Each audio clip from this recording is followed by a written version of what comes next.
Insap, Inspirasi Sabda Gereja Kristus Raja Paroki Baciro.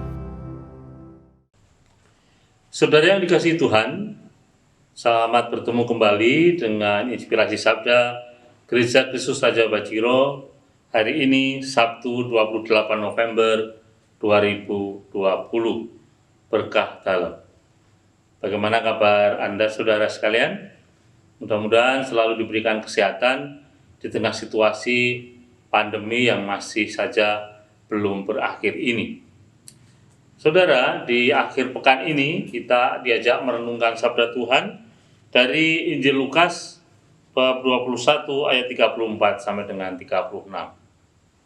Sebagai akhir dari minggu ini, mari kita simak bersama-sama sabda Tuhan hari ini.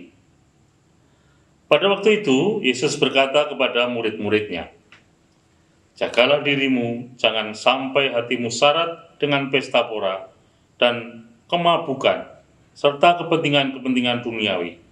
Dan jangan sampai hari Tuhan tiba-tiba datang jatuh ke atas dirimu seperti suatu jerat. Sebab ia akan menimpa semua penduduk bumi ini. Berjaga-jagalah senantiasa sambil berdoa, agar kalian mendapat kekuatan untuk luput dari semua yang akan terjadi itu, dan agar kalian tahan berdiri di hadapan Anak Manusia." Ya, saudara, pesan yang disampaikan oleh Injil pada hari ini rasanya belakangan ini banyak terjadi pada kehidupan di sekitar kita. Ketika banyak orang yang dalam kondisi sehat tiba-tiba harus berpulang tanpa sebab yang jelas atau karena penyakit yang dia derita yang sebelumnya tidak diketahui. Saudara, berjaga-jaga adalah pesan hari ini.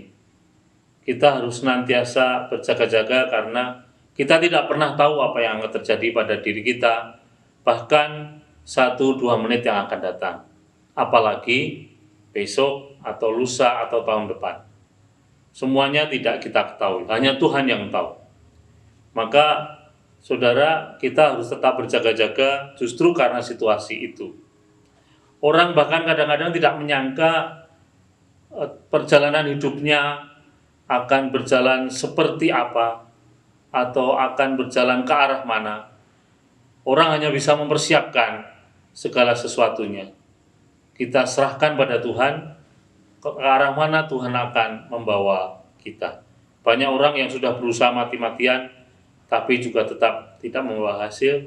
Tetapi ada juga yang tidak tahu bagaimana rencana Tuhan, tiba-tiba mendapatkan sesuatu yang tidak dinyana-nyana. Maka saudara, mari kita terus berjaga-jaga, kita persiapkan diri kita perdalam iman kita, tetapi juga kita bersiap menghadapi kehidupan yang akan terus berjalan dan kita jalani ke depan. Sebagai umat Kristus, sebagai pengikut Kristus, kita harus tetap mengandalkan pertolongan Tuhan dalam setiap langkah hidup kita. Putus asa itu manusiawi. Kadang-kadang terjatuh itu juga biasa. Tetapi yang tidak biasa adalah kita tetap bertahan, kita bangkit lagi ketika kita jatuh, dan memulai langkah lagi untuk melanjutkan perjalanan kita. Orang bisa gagal berkali-kali, tapi orang akan gagal selamanya ketika dia tidak lagi mau bangkit dari keterpurukannya. Maka bagi saudara sekalian yang sekarang sedang mengalami sesuatu yang kurang baik, hidupnya terpuruk, atau sedang mendapatkan cobaan, serahkanlah pada Tuhan, semuanya akan mendapatkan jalan. Tuhan selalu menyertai langkah kita. Berjaga-jagalah, berkah dalam.